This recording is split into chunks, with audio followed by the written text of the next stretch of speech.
average honeybee makes 1/12 of a teaspoon of honey her entire lifetime. So, the spoonful of honey you stir into your tea represents a massive undertaking by these incredible insects. To bring you just 1 pound of honey, a hive of bees has flown more than 55,000 miles.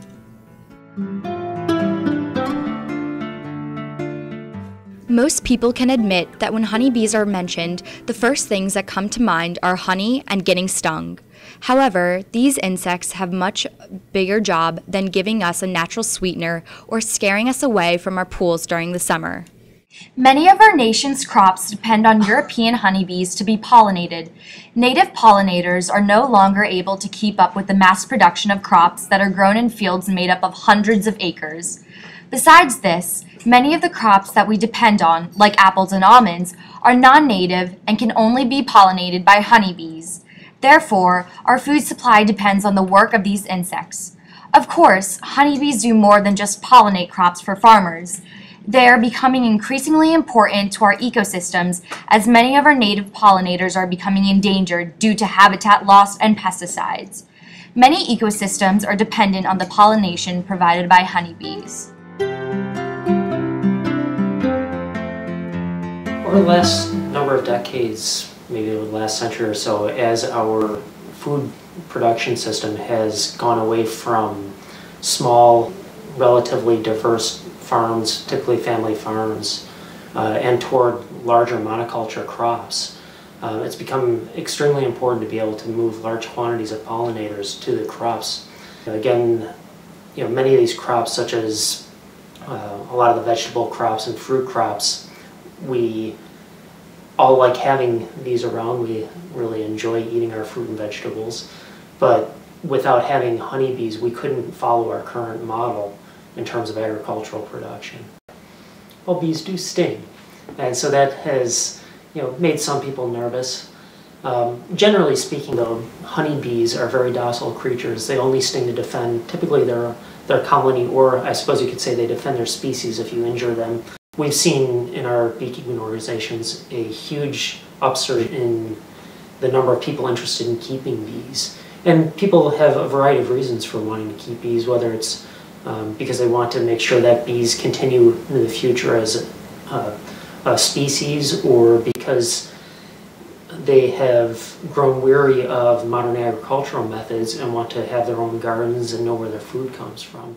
Concerns about the shortage of pollinators and greater awareness of environmental issues have prompted an increasing number of individuals to become involved in beekeeping. Hobbyist beekeeping doesn't require large amounts of space, time, or money. A few hives produce enough honey to sell at a farmer's market or give to neighbors. Backyard beekeepers also notice their gardens flourish as the bees do the essential job of pollinating. I've been doing beekeeping for about 3 years, and I started because one of my friend's brother was doing it, and I thought it was pretty neat.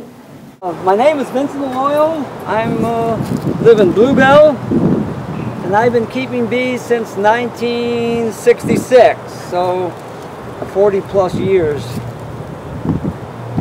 And I've had the pleasure of keeping bees in multiple states, and I even kept bees for 2 years while I was in the Netherlands. After a hive is put together and given a designated spot in a backyard or field, it's time to install the bees. This is a process that is surprising for most beginning beekeepers. I was very nervous the first time we went in the hive. I think it's worth it to be keeping bees. This is a wooden frame based on Langstrof's idea of the bee space, and this is normally a sheet of beeswax down the center with the hexagonal design in it, and the bees secrete wax from their 4 pairs of wax glands and build the hexagonal combs that you see here. And so all of this, except for the center rib, is built by the bees. After a year of hard work, honey is finally ready to be harvested in midsummer. Extracting honey is one of the most tedious jobs of a beekeeper, but it is well worth the work. My favorite thing about the beekeeping is getting the honey from them and then selling it and putting the honey in my drink. I love going out to the hive and seeing all the bees doing different things, and I love the rewarding honey. My favorite thing about beekeeping is that I can actually go to the hives we have in our meadow and look in them and see all the bees. Backyard beekeeping has become increasingly popular as more people recognize the importance of these insects. However, it is just one of the many ways you can help the honeybees. If you don't have the time to start a hive, there are still many ways you can make a difference. Support your local beekeepers by buying local honey.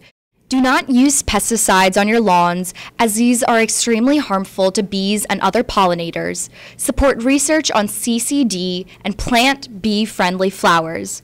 These steps will all benefit honeybees and ensure that they are always around to benefit our ecosystems.